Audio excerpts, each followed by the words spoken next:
ഇപ്പൊ നിങ്ങളുടെ അയൽപക്കത്തോ നിങ്ങളൊരു ബന്ധുവിലൊരു ആൾ മരിച്ചു, അയാളെ ഭാര്യ വിധവയായി, ഓക്കെ, അവരെ നമ്മൾ സഹായിക്കണ്ടേ? സഹായിക്കണം. പക്ഷെ അവരെ സഹായിക്കേണ്ടത് നിങ്ങളാണ്, ഭർത്താവല്ല.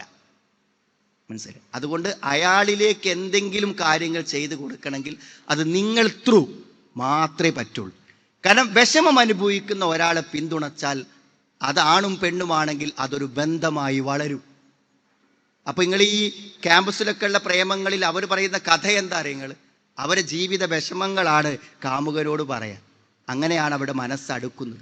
അതുകൊണ്ട് അടുത്തു പോകും. അതുകൊണ്ട് ഒരു വിധവയെ സഹായിച്ചോട്ടെ ഭർത്താവ്, വിരോധമല്ല കേട്ടോ. പക്ഷെ ആ വിധവയ്ക്ക് വേണ്ട സഹായങ്ങൾ എത്തിക്കേണ്ടത് നിങ്ങൾ മുഖേനയാവണം. അപ്പൊ അയാൾ നിങ്ങളോട് പറയും, ഭർത്താവ് മരിച്ചപ്പോൾ അണക്കറിയാം, ഞാൻ മരിച്ചു പോയ എന്തിക്കാരൻ്റെ അവസ്ഥ ഒക്കെ ശരിയാണ്. പക്ഷെ എന്ത് ചെയ്യണം? അയാളെ സംബന്ധിച്ചിടത്തോളം അയാളല്ല അത് ചെയ്യേണ്ടത്, അത് നിങ്ങളാണ്. പലപ്പോഴും ഇത്തരം ബന്ധങ്ങളാണ് പലപ്പോഴും അപകടകരമായ ബന്ധങ്ങളായി നിൽക്കുന്നത്. ഈ അടുത്തൊരു സമയത്ത് ഒരു സ്ത്രീ ചോദിച്ചൊരു ചോദ്യം എൻ്റെ മനസ്സിൽ ആ സമയത്ത് ഓർമ്മ വന്നതാണ്. അപ്പം അവർ പറഞ്ഞു, അവിടെ ഭർത്താവ് മരിച്ചു, മനസ്സിലായി, ഇദ്ദ കഴിഞ്ഞു. അപ്പം എന്താ വെച്ചാൽ ഇദ്ദ കഴിഞ്ഞതിന് ശേഷം എന്താ വെച്ചാൽ അവരുടെ അയൽവാസിയായിട്ടുള്ള ഒരാൾ എന്ത് ചെയ്യും, വീട്ടിലേക്ക് എന്തെങ്കിലും സാധനം വേണോ, അവിടെ എന്തെങ്കിലും പ്രശ്നമുണ്ടോ എന്ന് അയാളിങ്ങനെ അന്വേഷിക്കും. അപ്പോൾ ഇവർക്ക് എന്തുള്ളൂ തോന്നുന്നു, അങ്ങനെ ആരും ഇല്ലാത്തൊരു സമയത്ത് ഒരു കാര്യങ്ങൾ ചോദിക്കാൻ ഒരാൾ നിൽക്കാൻ. ഇടയ്ക്ക് അയാൾ സാധനം വാങ്ങിയ പൈസ ഒന്നും വാങ്ങൂല, മനസ്സിലായി? അങ്ങനെയായി.